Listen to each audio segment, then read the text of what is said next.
come and go and become so easy. Selamat sore ayah. Selamat sore, assalamualaikum. Kita ketemu lagi di Saung Repo. Sesuai dengan apa ya yang ayah bilang kemarin.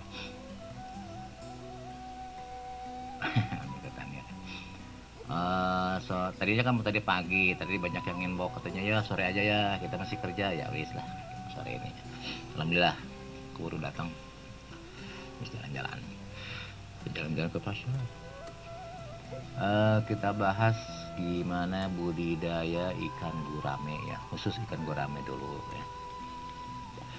Ini ayah pernah pengalaman tahun 2013 ya, 2013 dulu kita budidaya ikan gurame. Alhamdulillah ternyata perkembangannya bisa separuh umur dari standar orang biasa saya pelihara. Artinya gini, ayah pelihara mulai dari apa namanya larva kalau orang bilang sini ya, mulai awal netes gitu kan, dari mulai netesin sampai bobot 1,2 kilo atau setengah kilo itu cuma 7 bulan ya. Padahal umumnya orang rata-rata 1,5 tahun gitu ya. Tapi tentunya di situ ada trik-trik yang kita lakukan ya, nggak ujuk-ujuk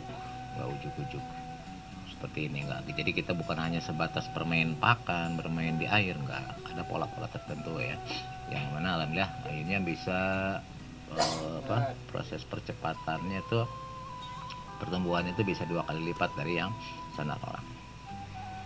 Gitu, siapin deh catatannya, monggo. Catatannya siapin, monggo. Biar nggak salah. Jadi ayah bahas mulai dari cara menetaskan ya, cara netesin sampai bobot 1 kilo ya, gimana trik-triknya gitu. Allahu Akbar, la ilaha illallah Muhammadur Rasulullah. Allahumma sholli ala sayyidina. Bismillahirrahmanirrahim. La yadurru ma ismihi shay'un fil ardi wa la fis samai wa huwa as-sami'ul 'alim. Bismillahirrahmanirrahim.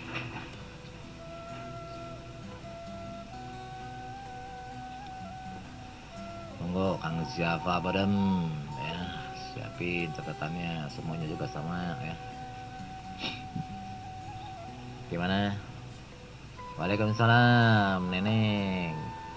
Jambi ya, Neneng dari Jambi, Sri Yuning situ. Sudah siap semuanya?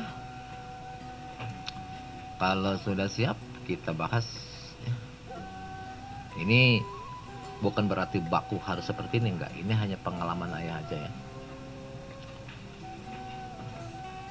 Lagi nyebir Pade. Pulang dari mana Pade? Mau kemana ini Pade Ahmadi?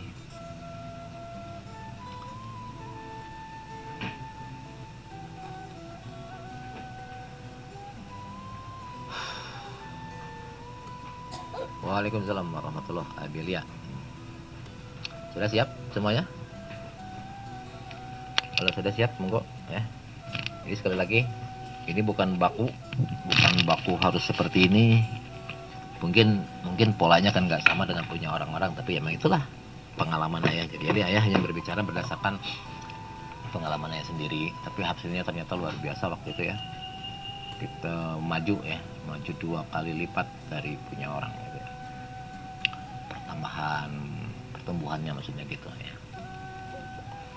Biasanya orang-orang dari larva atau mulai netes itu sampai bobot 1 kilo itu butuh waktu 1,5 tahun. Waktu itu ayah sudah bisa 7 bulan ya, alhamdulillah. Tapi ya tentunya ada pakan-pakannya kan gitu ya. Gimana? Sudah siap semuanya? Ayo dong, jawab dong. Udah siap semuanya? Catatannya udah siap? Karena ayah tidak akan mengulang-ulang. Ini sampai jam 5 aja ya. Karena jam 5 ayah ada acara keluar yang harus diselesaikan. Gimana? Sudah siap semuanya? Halo?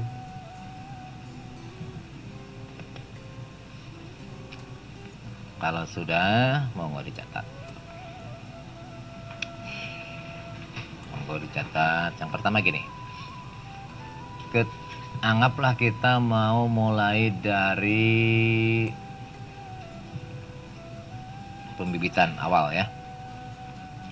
Misalkan kalau dulu di sini kita di Tasik itu suka beli telurnya aja. Jadi telur yang sudah ini baru kita tetaskan sendiri. Nah, cara menetaskan itu gini. Kalau di sini kita bilang satu sayang lah, satu sayang itu mungkin satu sarang ya. Satu sarang. Ini kalau pengen netesin sendiri ya, kita belilah dari peternak ya. Beli telurnya. Kemudian kita simpan dalam ember kurang lebih sekitar ember 20 30 liter ya. Nah, kuncinya satu. Yang pertama, airnya wajib air sumur. Ini pengalaman ayah waktu itu ya. Jadi kalau misalkan kita beli telurnya ya. Jadi telurnya kita masukin ke dalam ember plastik ya, ukuran sekitar 20-30 liter. Satu sarang ya, satu sarang. Nah, habis itu ulangi lagi, airnya wajib air baru dari sumur, nggak boleh dari sungai. Ya kan pernah nyoba semua, ternyata yang paling bagus air sumur ya, sumur bor yang paling bagus.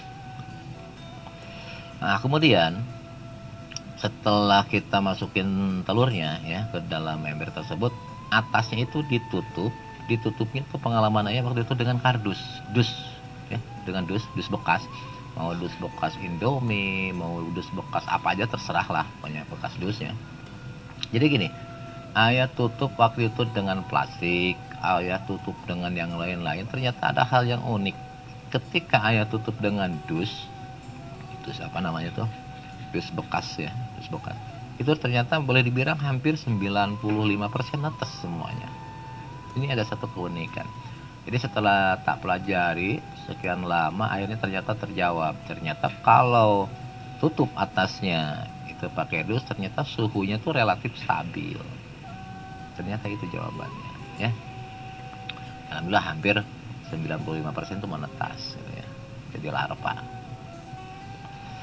Bisa dipahami. Ini perlakuan Firman Sanepi solusinya dari kata. Ini perlakuan gimana cara menetaskan telur ikan gurame ya. Jadi kita ambil, kemudian kita simpan di dalam wadah, mau baskom monggo, mau ember monggo ya. Ukuran 30 literan lah pokoknya kira-kira masuk, tapi awas airnya harus air sumur. Pengalaman ayah pernah nyoba air yang lain, ternyata tingkat keberhasilan menetasnya kurang ya. Kemudian atasnya tuh ditutup dengan dus bekas ya. Semakin tebal dusnya bagus ya, kayak dus bekas rokok gitu kan ya. Itu ternyata hasilnya lebih bagus. Itu yang pertama, anggaplah sudah menetas. Oke. Nah, awas, ingat, sebelum kita netesin telurnya, maka kita sudah harus menyiapkan kolam ya. Kolamnya cukup 1,20 meter atau 1 meter seperempat kali 2 meter. Kita ulangi ya. Jadi kolamnya pakai kolam terpal aja ya, kolam terpal. Jadi lebarnya 1,25 meter, mau 1,5 meter juga silahkan ya. Terus panjangnya 2 meter, tingginya cukup 30 cm. Nggak usah tinggi, nggak usah. 30 cm aja ya. Mau 20 cm pun silahkan. Oke. Nah, itu bikin kolamnya itu harus 4 buah dengan ukuran yang sama. Kita ulangi. Jadi sebelum kita menetaskan telurnya, telur guramenya, itu kita udah harus menyiapkan 4 kolam ukuran 1,5 kali 2 lah, wis itu aja ya. Dari terpal aja, apa-apa dari terpal. Mau kalau misalkan ayah ada yang tembok, wah lebih bagus, monggo. Kalau nggak ada pakai terpal aja. Bentar. Oke.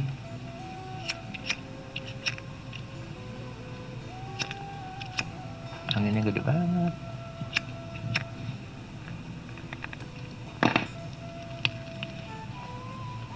Ulangi. Jadi bikin kolam 4 ya. Kolamnya 4. Ukuran 1,5 kali 2 meter cukup ya. Tingginya cukup 30 cm aja ya. 25 boleh, 30 cm. Oke, anggaplah kolamnya sudah siap. Nah, awas. Setiap kolam harus ditutup plastik, dinaungin plastik seperti tenda. Mau bentuknya persegi monggo, mau melengkung begitu, mau kayak apa ya? Kayak tenda aja lah ya, kayak tenda, kayak bikin tenda. Tapi dari plastik UV, plastik bening. Tak ulangi. Jadi seperti kita bikin GH, greenhouse ya. Jadi ini kolam nih. Nah, ini kolamnya misalkan 1,5 kali 2 kan. Jadi semua itu ditutup pakai plastik bening, kayak greenhouse, kayak GH ya. Kecil aja, nggak usah tinggi ya.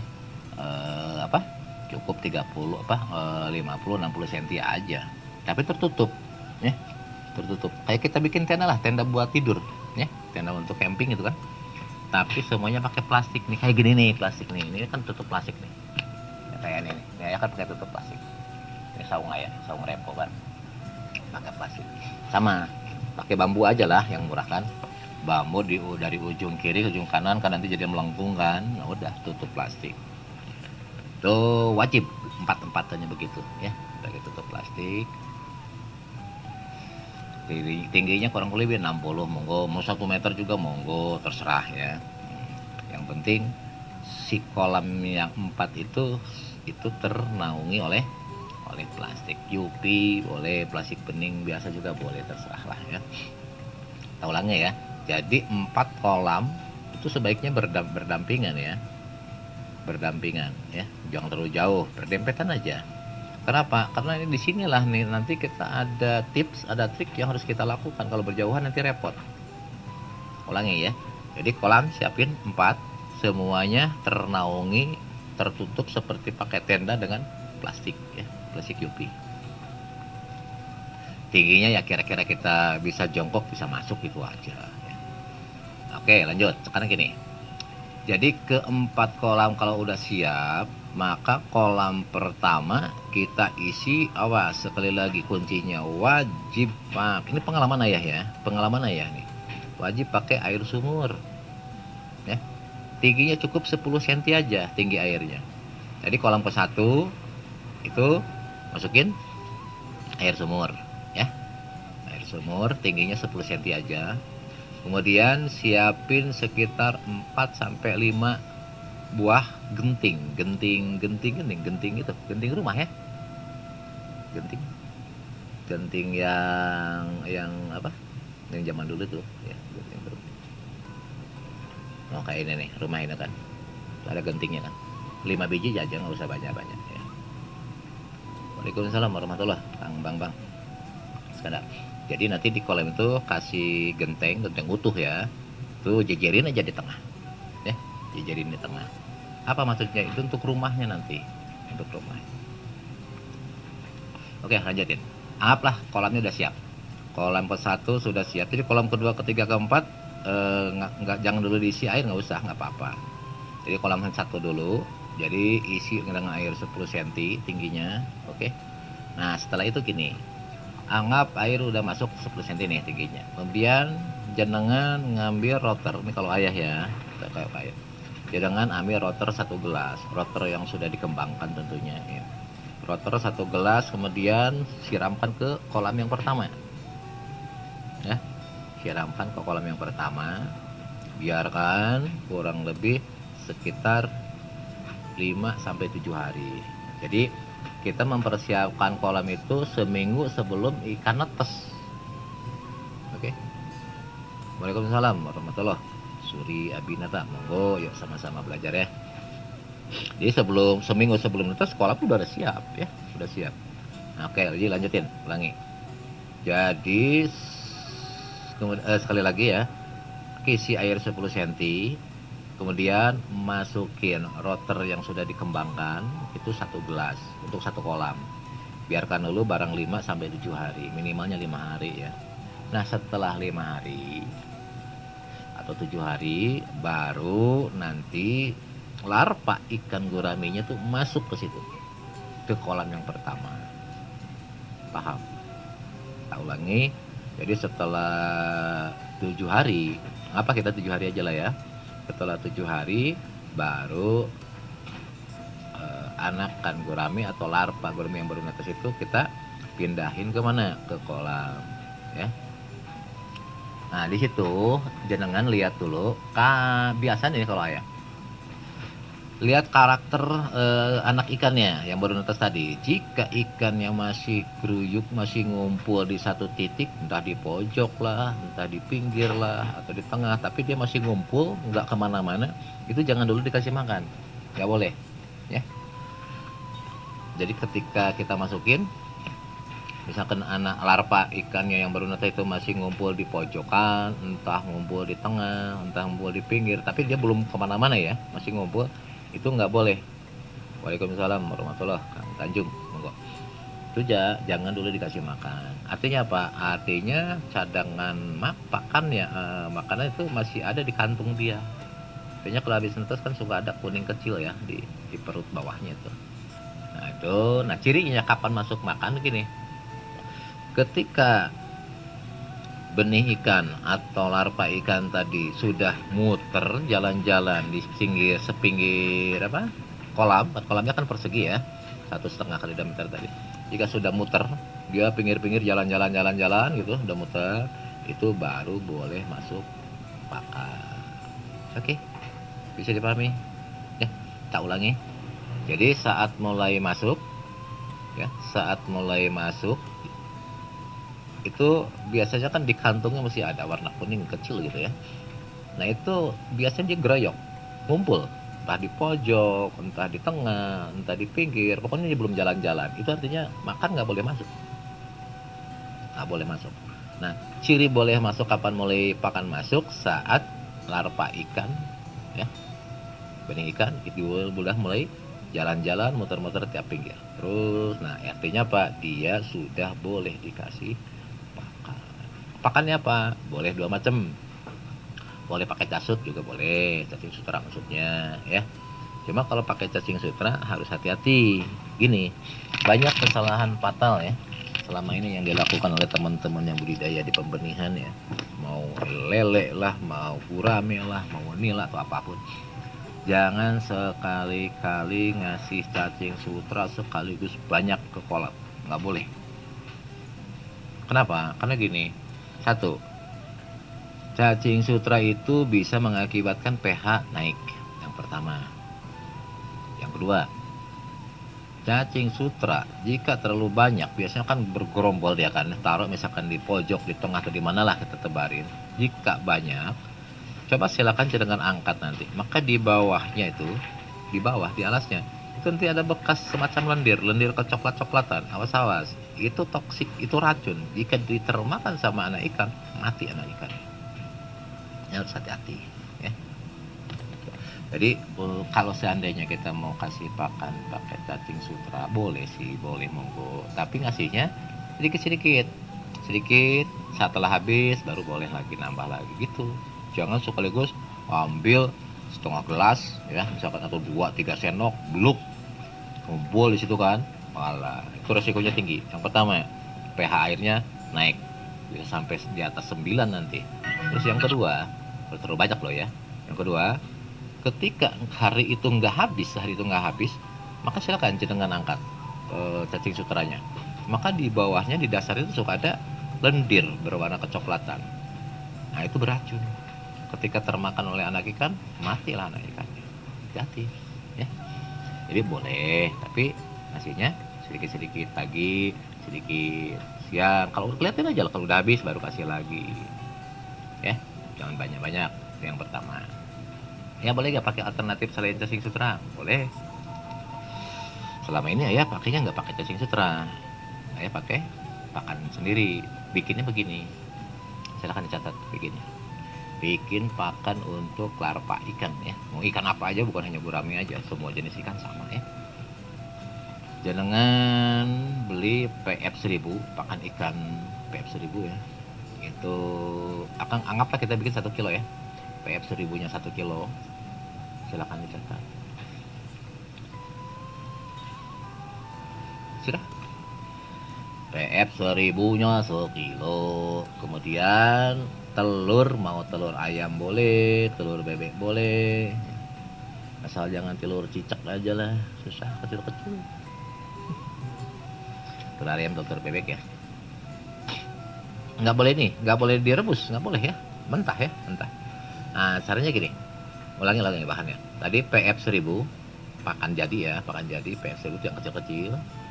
PF 1000 1 kilo telur ayam atau telur bebeknya 2 sampai 3 butir, ya, 3 butir aja wis telur bebeknya. Terus semuanya ya, sak kuning-kuningnya, sak putih-putihnya diambil, dikocok aja ya. Kemudian madu.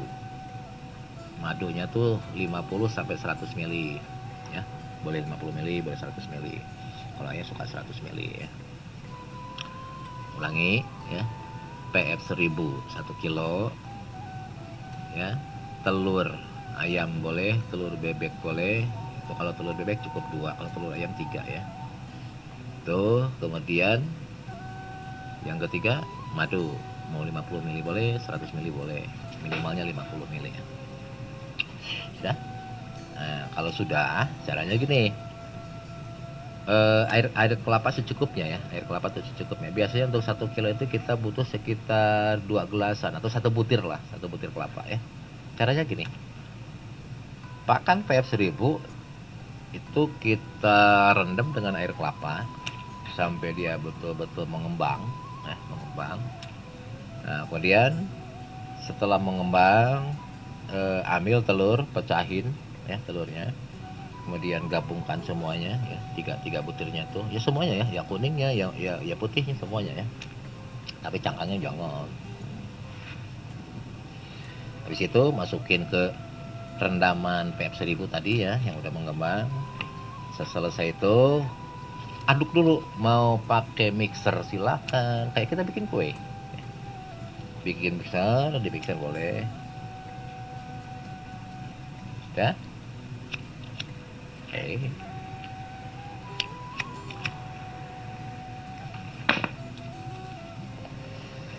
Kita mixer aja lah, mau di mixer lah. Kalau nggak ada mixer boleh diaduk-aduk pakai tangan silakan ya. Yang penting betul-betul merata. Nah, setelah merata baru masukkan madu, kemudian aduk lagi sampai betul merata ya. Nah, nanti kita punya adonan kayak kue ya, punya adonan kayak kue. Nanti jenengan perintil-perintil, bikin bulat-bulat kayak kelereng, kecil-kecil aja lah, segede-gede kacang hijau. Segede kacang hijau boleh, segede kacang kedelai boleh, jangan cukup gede bakso, jangan. Jari-jari segede kacang kedelai ya. Perintil, nanti tinggal dijemur. Maka jenengan punya pakan untuk benih ikan. Apapun benih ikannya pakai aja yang itu ya. Nggak perlu pakai cacing sutra. Jemur biar agak kering ya, kering berapa maksudnya, biar bisa disimpan lama. Banyak 1 kilo itu ya. Anggap pakannya udah bisa, udah jadi ya. Nah, nanti ngasihnya gini, kasihnya itu jangan sekaligus banyak karena kan nanti pasti tenggelam kan nah. Itu lemparin aja dengan jarak 10 cm 10 cm, 10 1 butir, 10 1 butir, 1 butir, merata ya, merata. Nah, biarkan dia makan, setelah habis baru boleh masuk lagi. Itu cara ngasih makannya, jangan langsung banyak ya, kita khawatirkan nggak habis malah jadi amoniak nantinya. Bisa dipahami itu kalau pakai pakan alternatif, nggak pakai cacing sutra. Dan pemberian pakan itu ya biasanya seminggu, jadi selama 1 minggu ayah kasih pakan itu. Biasanya setelah seminggu itu cukup dengan PF 1000 aja.